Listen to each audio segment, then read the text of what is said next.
नमस्कार दोस्तों, स्वागत है आपका मेरे चैनल सही ट्रेड में।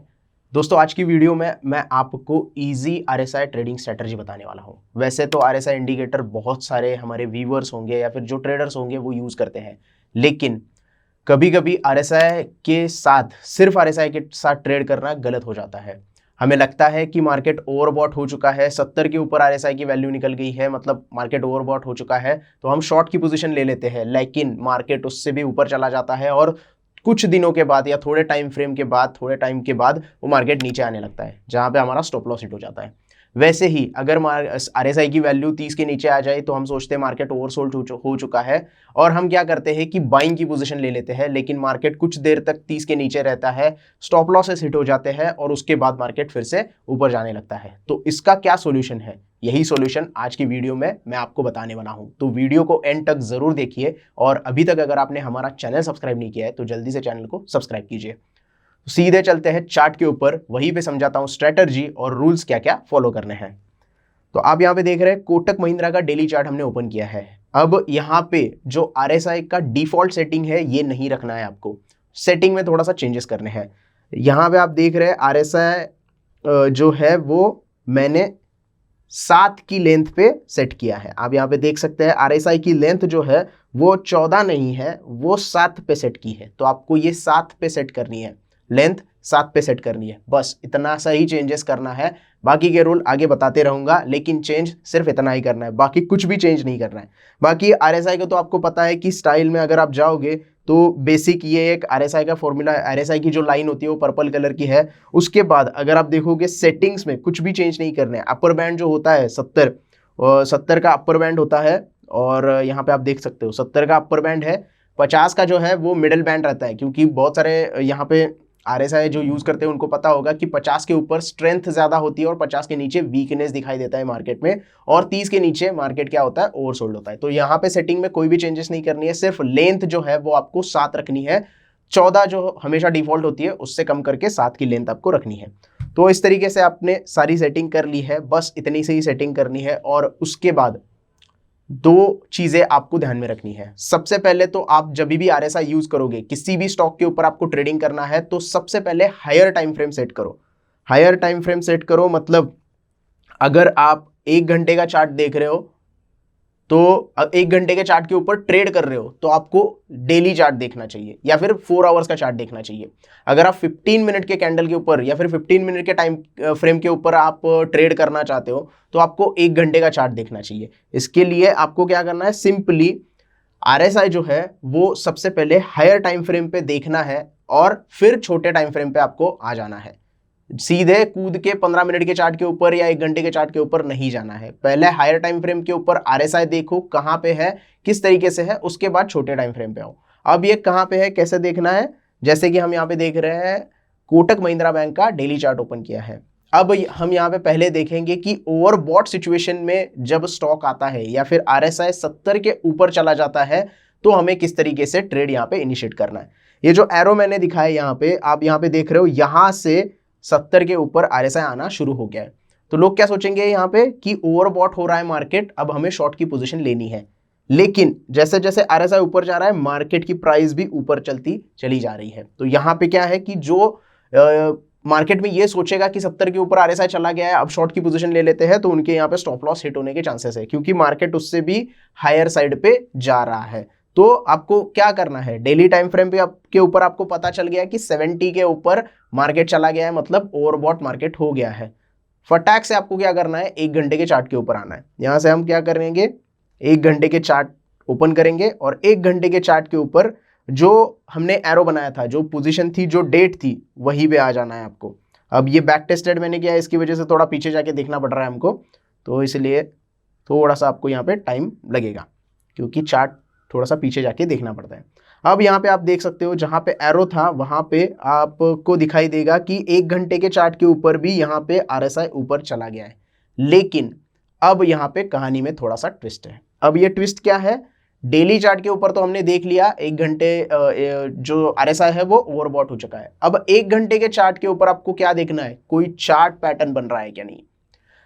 मैं मानता हूं कि इस स्ट्रैटेजी में आपको बहुत सारे ट्रेड नहीं मिलेंगे, पहले ही बता देता हूं, क्योंकि क्या होगा कि आपको थोड़ा सा ऑब्जर्वेशन करना होगा, चार्ट का एनालिसिस करना होगा, टाइम थोड़ा सा देना होगा, लेकिन एक अच्छा स्विंग ट्रेड आप यहाँ पे जनरेट कर सकते हो अगर आप डेली चार्ट और 1 घंटे का चार्ट फॉलो करते हो। तो आपको क्या करना है, डेली चार्ट के ऊपर RSI ओवरबॉट है या फिर ओवरसोल्ड है देखना है। पहले हम ओवरबॉट का जो एग्जांपल है वो देख रहे हैं, उसके बाद आपको तुरंत 1 घंटे के चार्ट के ऊपर आना है और वहां पे चार्ट पैटर्न देखना है। चार्ट पैटर्न अगर आपको नहीं पता है चार्ट पैटर्न क्या है, तो चार्ट पैटर्न का वीडियोस मैंने 1-2 वीडियोस डाल चुका हूँ, आगे भी और वीडियो आने वाले हैं किस तरीके के चार्ट पैटर्न होते हैं।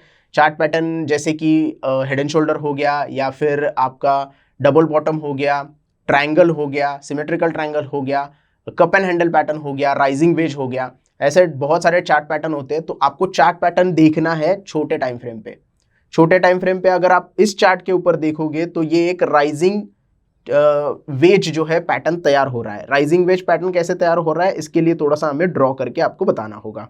तो ये ट्रेंड लाइन हमने यहाँ से खींची है, ये जो हाई लोअर हाई है, सॉरी लोअर लो है, इसको हम कनेक्ट करेंगे और इस तरीके से ये ट्रेंड लाइन ड्रॉ करेंगे।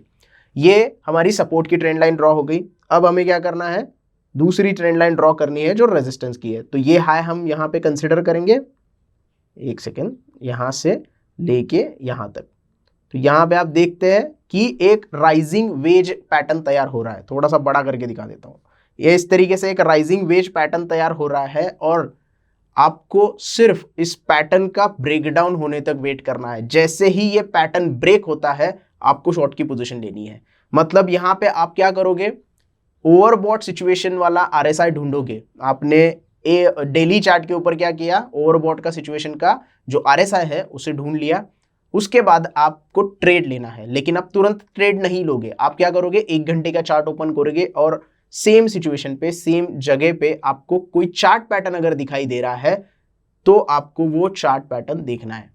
अब यहाँ पे आप देख रहे हो चार्ट पैटर्न तैयार हो गया है राइजिंग वेज का। अब राइजिंग वेज जो पैटर्न है वो शॉर्ट की पोजीशन के लिए पैटर्न है, बेरिश पैटर्न है। ये अगर पैटर्न ब्रेक होता है तो आपको क्या करना है, शॉर्ट की पोजीशन लेनी है। और आप यहाँ पे देख रहे हो जैसे ही ये पैटर्न ब्रेक हुआ है आपको यहाँ पे अच्छा खासा रिवॉर्ड देखने के लिए मिला है।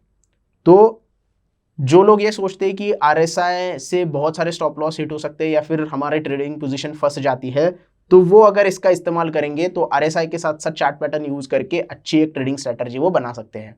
हालांकि बहुत सारे ट्रेड नहीं मिलेंगे, पहले ही बोल देता हूं, लेकिन इस पैटर्न को या इस स्ट्रेटजी को आप अगर यूज करते हो तो इसकी एक्यूरेसी बहुत अच्छी है। ट्रेड बहुत कम मिलेंगे लेकिन आपको रिवॉर्ड अच्छा देके जाएंगे। आप यहाँ पे देख रहे हैं राइजिंग वेज का पैटर्न जैसे ही ब्रेक हुआ है, तो यहाँ पे हम कैलकुलेट कर लेते हैं किस तरीके से हमें पोजीशन मिली है। अगर जो कैंडल ने ब्रेक किया है, जो पैटर्न ब्रेक किया है, उसके नीचे का हम शॉर्ट पोजीशन बना देते हैं 2009 का, और उसी कैंडल के हाई के ऊपर अगर हम यहाँ पे शॉर्ट हमारा स्टॉप लॉस लगा देते हैं तो 2035 का स्टॉप लॉस होगा। मतलब लगभग 30-35 पॉइंट का, यहाँ पे 25 पॉइंट का हम स्टॉप लॉस लगा रहे हैं, लेकिन रिवॉर्ड के रूप में हमें क्या देखने के लिए मिल रहा है, मार्केट लगभग 70 पॉइंट नीचे है। मतलब 1:2 1:2.5 का रिस्क रिवॉर्ड आपको इस स्ट्रेटजी में मिल जाता है और अच्छी तरीके से आप इसे शॉर्ट की पोजीशन में यूज कर सकते हैं। और 1 घंटे का चार्ट है तो थोड़ा सा स्विंग पोजीशन आपको लेना होगा, 1-2 दिन में आपकी ये पोजीशन जो होगी वो आपको टारगेट देगी। अब यहाँ पे जो टारगेट है वो आपको 1:2 के हिसाब से रखना है। मिनिमम रिस्क रिवॉर्ड जो होगा वो आपका 1:2 का होगा, या फिर अगर कोई प्रीवियस सपोर्ट लेवल होगी तो उस सपोर्ट लेवल पे आपको क्या करना है, आपका जो है प्रॉफिट बुक कर लेना है। प्रीवियस सपोर्ट लेवल पे आपको प्रॉफिट जो है वो बुक कर लेना है। ज्यादा टेंशन लेने की जरूरत नहीं है। जैसे ही आप यहाँ पे शॉर्ट की पोजीशन लेते हो, सपोर्ट लेवल मार्क करके रखना है, उस सपोर्ट लेवल को प्रॉफिट बुक कर देंगे पूरा का पूरा तो भी चल जाएगा। या फिर आप यहाँ पे 1:2 का रिस्क रिवॉर्ड जो है वो भी कंसिडर कर सकते हो। अगर 1:2 का रिस्क रिवॉर्ड आपको मिल रहा है तो आप इससे एग्जिट कर सकते हो। तो ये आसान तरीका है RSI के साथ शॉर्ट पोजीशन बनाने का, अगर RSI ओवरबॉट सिचुएशन में चला जाता है तो ये था पहला एग्जाम्पल। लेकिन इसके साथ साथ एक और एग्जाम्पल हम देखेंगे कि किस तरीके से हमें ओवर सोल्ड सिचुएशन में भी जो है ट्रेड करने के लिए मौका मिल जाता है। ओवर सोल्ड सिचुएशन के लिए आपको क्या करना है, RSI जो है वो 30 के नीचे होना चाहिए, बिलो 30 होना चाहिए। क्योंकि हम बाइंग की पोजीशन बना रहे हैं। अब हमने क्या किया था इस पर्टिकुलर एग्जांपल में, जब 70 के ऊपर था तो शॉर्ट की पोजीशन बनानी थी, लेकिन अब हमें क्या करना है, RSI 30 के नीचे है मतलब बाय की पोजीशन बनानी है। अब बाय की पोजीशन बनाने के लिए RSI तो ओवरसोल्ड होना चाहिए, यानी कि 30 के नीचे होना चाहिए। तो थोड़ा सा पीछे जाके देखते हैं, इसी चार्ट के ऊपर एग्जाम्पल देखेंगे किस तरीके से वो एग्जाम्पल बना है। अब यहां पे मैंने क्या किया है, 1 घंटे का चार्ट लिया है और इसे मैं 15 मिनट के चार्ट के ऊपर ट्रेड करने वाला हूं। अब यहां पे आप देख रहे हो जो एरो मैंने किया है, उस एरो के आसपास जो है वो RSI 30 के नीचे आ गया है। जो ग्रीन कलर की लाइन, अगर ग्रीन कलर नहीं दिख रहा है लेकिन आपको यहाँ पे 30 दिख रहा होगा, तो 30 के नीचे RSI पहुंच गया है। ये जो पर्पल कलर की लाइन जो जा रही है वो 30 के नीचे आ गई है, जो सर्कल में आपको दिखाई दे रही है। तो इस एरिया में मार्केट जो था वो ओवरसोल्ड हो गया था। अब यहां से अगर आप बाय पोजीशन ले लेते तो मार्केट फिर से यहां से नीचे आ गया है। तो आपको क्या करना है, वेट करना है। जो रूल हमने 70 अबव 70 RSI के लिए यूज किया था, वही रूल बिलो 30 के लिए यूज करना है। बड़े टाइम फ्रेम के ऊपर RSI देखना है, उसके बाद छोटे टाइम फ्रेम पे आना है। अब छोटे टाइम फ्रेम पे आएंगे मतलब क्या करेंगे, यहाँ पे 15 मिनट के चार्ट के ऊपर हम लोग शिफ्ट हो जाएंगे। 15 मिनट के चार्ट के ऊपर हम शिफ्ट हो गए। अब हमें यहाँ पे देखना है किस तरीके से जो पैटर्न है हमें वर्कआउट होता हुआ दिखाई दे रहा है। थोड़ा सा टाइम लगेगा तो ढूंढने में, क्योंकि पीछे चला जाता है, वो थोड़ा सा टाइमिंग लेता है चार्ट फॉर्म होने में पीछे। ये देखिए, ये राइजिंग वेज का यहाँ पे भी आप यूज कर सकते थे, और उसके पीछे थोड़ा सा हम क्या करेंगे, वेट करना पड़ेगा।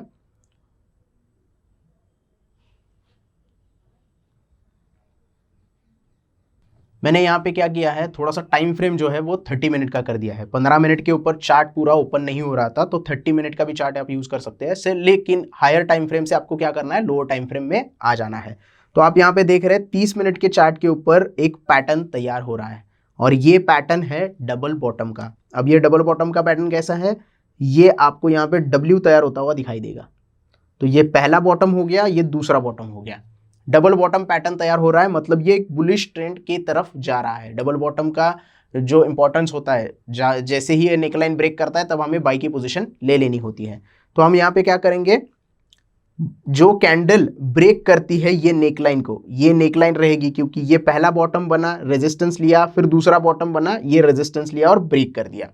अब यहाँ पे क्या होगा, जो लोग सिर्फ 30 मिनट का चार्ट यूज करते हैं तो यहाँ पे क्या करेंगे, वो शॉर्ट की पोजीशन बनाने की सोचेंगे, क्योंकि RSI जो है वो 70 के ऊपर चला गया है, तो उनको क्या लगेगा, मार्केट ओवरबॉट हो गया है। लेकिन 1 आवर के चार्ट के ऊपर हमने ऑलरेडी देखा था कि ओवरसोल्ड के ऊपर है। इसकी वजह से हम क्या हुए थे, छोटे टाइम फ्रेम पे शिफ्ट हो गए थे, और यहाँ पे हम पैटर्न ब्रेकआउट का जो है वो इस्तेमाल करेंगे और स्ट्रेटजी को उस तरीके से प्ले करके ट्रेडिंग पोजीशन हमारी बनाएंगे।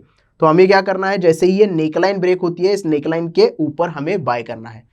जो भी कैंडल इस नेकलाइन के ऊपर क्लोज कर देती है, उस कैंडल के बाद आपको बाय की पोजीशन ले लेनी है, और उसी नेकलाइन के थोड़ा सा नीचे या फिर जो ब्रेकआउट कैंडल है उसके लो के नीचे आपको स्टॉप लॉस प्लेस कर देना है। तो यहां पे आपका स्टॉप लॉस प्लेस होगा, या फिर आप जो लो बना है उस लो के नीचे भी स्टॉप लॉस लगा सकते हैं। थोड़ा सा दूर हो जाएगा स्टॉप लॉस, लेकिन एक अच्छा स्टॉप लॉस आप यहाँ पे प्लेस कर सकते हो। तो इसी एग्जांपल को अगर हम देखें पॉइंट्स के हिसाब से, तो अगर हम एंट्री यहाँ पे करते हैं इस कैंडल के मिडल पे 1758 पे, और स्टॉप लॉस हमारा अगर लगता है यहाँ पे 1696 पे, 1758 और 1696, लगभग 60 पॉइंट 65 पॉइंट का स्टॉप लॉस हम लगा देते हैं। तो आप यहाँ पे देख रहे हैं टारगेट के लिए हमें कहाँ तक जाता है, ये टारगेट हमें कहाँ तक लेके जाता है, 1879, और उसके ऊपर भी लगभग 2000 के लेवल तक हमें टारगेट देके गया है। सिर्फ 65 पॉइंट का यहाँ पे स्टॉप लॉस है, और लगभग 150 से 200 पॉइंट का टारगेट हमको यहाँ पे मिलता हुआ दिखाई दे रहा है। तो अगर इस RSI स्ट्रैटेजी को आप इस तरीके से यूज करते हो और अपनी एक स्ट्रैटेजी बना के, एक प्लान बना के, एक प्रॉपर डिसिप्लिन फॉलो करके अगर इस स्ट्रैटेजी को फॉलो करते हो, तो आपको स्विंग ट्रेडिंग में भी फायदा होगा। और जैसे मैंने दिखाया कि अगर आप 1 घंटे का चार्ट फॉलो करते हो और 15 मिनट या 30 मिनट के चार्ट के ऊपर आप ट्रेड करते हो, तो आपको इंट्राडे में भी यहाँ पे जो ट्रेड है मिलने के चांसेस बहुत ज़्यादा है। तो इस स्ट्रैटेजी को आप यूज कर सकते हो, और इस तरीके से आप इसे ट्रेडिंग के लिए आप इस्तेमाल कर सकते हो और आप प्रॉफिट कमा सकते हो। लेकिन आपको सिर्फ एक बात ध्यान में रखनी है यहाँ पे, कि जो भी आप चार्ट ढूंढोगे उसमें आपको हर बार कोई पैटर्न दिखाई दे या फिर आपको हर बार डबल बॉटम मिले, हर बार कोई हेड एंड शोल्डर मिले, ऐसा नहीं हो सकता। लेकिन जब तक आपको पैटर्न नहीं दिखाई दे तब तक आपको ट्रेड नहीं करना है। अगर 70 के ऊपर आरएसआई चला गया लेकिन आपको छोटे टाइम फ्रेम के ऊपर कोई पैटर्न नहीं दिखाई दिया तो उसको स्किप कर देना है, कैंसिल कर देना है उस स्ट्रैटेजी को और वेट करना है कि कोई पैटर्न वहां पे तैयार हो जाए। क्योंकि प्राइस एक्शन पैटर्न अगर तैयार होते हैं तो आपकी ट्रेडिंग की जो है प्रोबेबिलिटी अच्छी हो जाती है और प्रॉफिट होने की प्रोबेबिलिटी आपको मिल जाती है वहां पे। क्योंकि पैटर्न ब्रेक अगर आप ब्रेकआउट अगर प्ले करते हो तो अच्छा खासा आपको यहाँ पे ट्रेड मिल सकता है और आपकी सक्सेस प्रोबेबिलिटी बढ़ सकती है। तो आपको सिर्फ यही करना है, हायर टाइम फ्रेम के ऊपर आरएसआई ओवरबॉट है या ओवरसोल्ड है देखना है, उसके बाद छोटे टाइम फ्रेम पे आना है और छोटे टाइम फ्रेम पे जहां पे आरएसआई ओवरबॉट या फिर ओवरसोल्ड हुआ था बड़े टाइम फ्रेम के ऊपर, उस एरिया में या फिर उस दिन आपको कोई चार्ट पैटर्न मिल रहा है क्या, ये देखना है और उस चार्ट पैटर्न को आपको ट्रेड करना है। इस तरीके से अगर आप ट्रेड करोगे तो आपके अच्छे खासे ट्रेड आपको मिल जाएंगे। हो सकता है आपको ट्रेड थोड़े से कम मिले लेकिन ट्रेड मिलने के चांसेस है और उसके बाद वो ट्रेड सक्सेसफुल होने के चांसेस भी बहुत ज़्यादा है। क्योंकि मैंने भी बहुत बैक टेस्टिंग की है इसकी और बैक टेस्टिंग के बाद आपके सामने ये वीडियो लेके आया हूँ। हालांकि मैंने एग्जाम्पल एक ही दिखाया है क्योंकि बहुत लंबा वीडियो हो जाए तो लोग भी बोर होने लगते हैं। तो एक वीडियो में आपको सारी चीज़ें समझ में आ जाएंगी। अगर ना समझ आए तो वीडियो फिर से एक बार देख लेना, इसकी भी सुविधा यूट्यूब ने कर दी है। तो that is the strategy. I hope आपको पूरी स्ट्रैटेजी अच्छे से समझ में आ गई है। वीडियो पसंद आया हो तो प्लीज़ लाइक कीजिएगा, ज़्यादा से ज़्यादा लोगों तक इस वीडियो को शेयर कीजिएगा। आपको अगर इस स्ट्रैटेजी के बारे में कोई डाउट है तो आप कमेंट में पूछ सकते हैं। अगर आपको और एग्जाम्पल के साथ इस तरीके की स्ट्रैटेजी यूज़ करनी है या फिर आपको और भी ऐसे वीडियोज़ देखने हैं तो आप कमेंट में मुझे बता सकते हैं, मैं इस तरीके की वीडियो आपके लिए लेकर आ जाऊँगा। बाकी चैनल को सब्सक्राइब कीजिएगा। धन्यवाद।